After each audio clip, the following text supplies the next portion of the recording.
I've been reading the last 3 days about the 31 Democrats wanting to do power sharing. When you have 31 votes in the Democratic conference, that is your power. And all of this fluff, which has to be some written agreement about power sharing, has no meaning. Because the Democrats, the 31 of them, are boycotting the people of the state of New York. They are boycotting local government.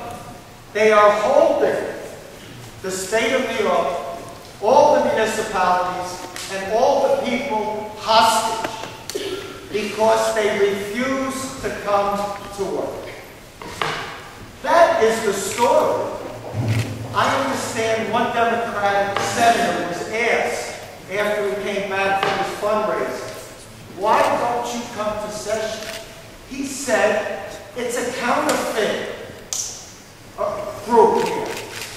What is so counterfeit about 31 elected senators that are here ready to do the work of the people? Now, that's point number one. Point number two. 95% of the bills that we do on this floor are uncontested.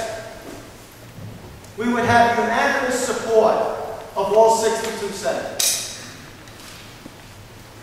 That would take care of, for the most part, the needs of the people and the local government.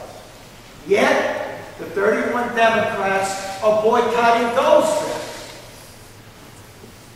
The other 5%, we would work out because they have 31% of the votes.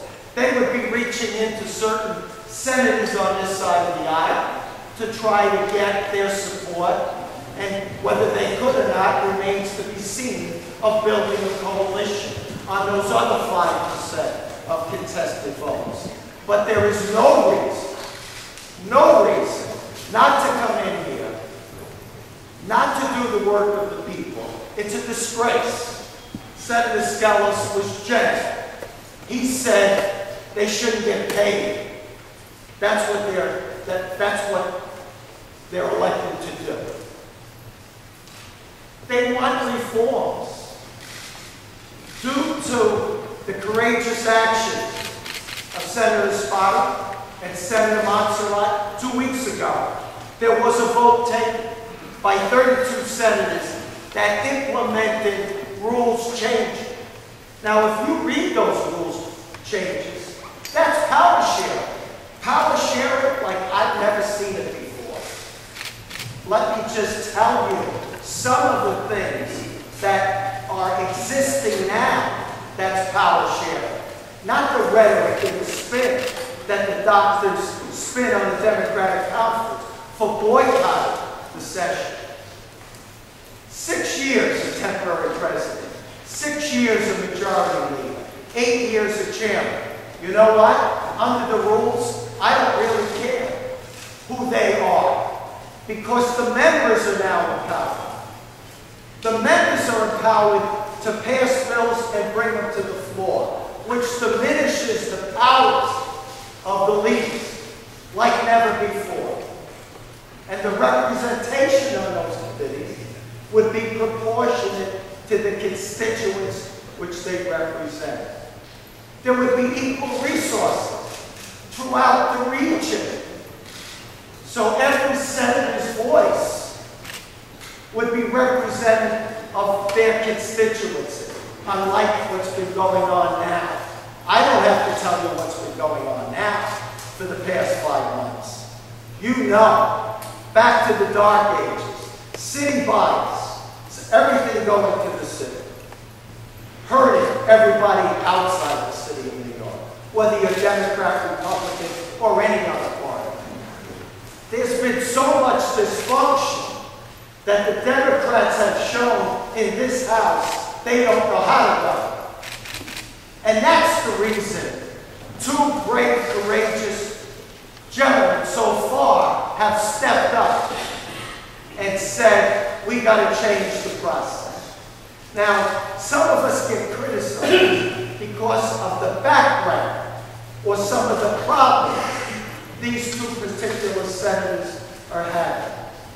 When we praise these senators, they didn't have these problems before when the Democrats needed 32 votes to do the budget in secret, or the payroll tax, or everything else they did. All of a sudden, everything is focused on the background of these two men. When leadership changes in a company and you have a new CEO, and I say, I don't like that CEO, I'm not coming to work. Does anyone act like that in the private sector? That's how the Democratic Conference is acting. They try to knock it out in a court of law. Has any judge said that this leadership that's here now is not valid? That there's not have been a legitimate change of leadership and new offices? No. But forget that. That's not the story. The story is they're not coming to work. Now you've had Senator Liz Krueger start a lawsuit in 2002 with Assemblyman Curtin, asking for power sharing, more equity, more fairness. Liz Krueger knows that our rules adopted on that day when Senator Spada was made President pro tem, and Senator Skelos, to his credit as majority leader, voted for the substance of those rules, the spirit of those rules that took power away from the leaders, like we've never seen before.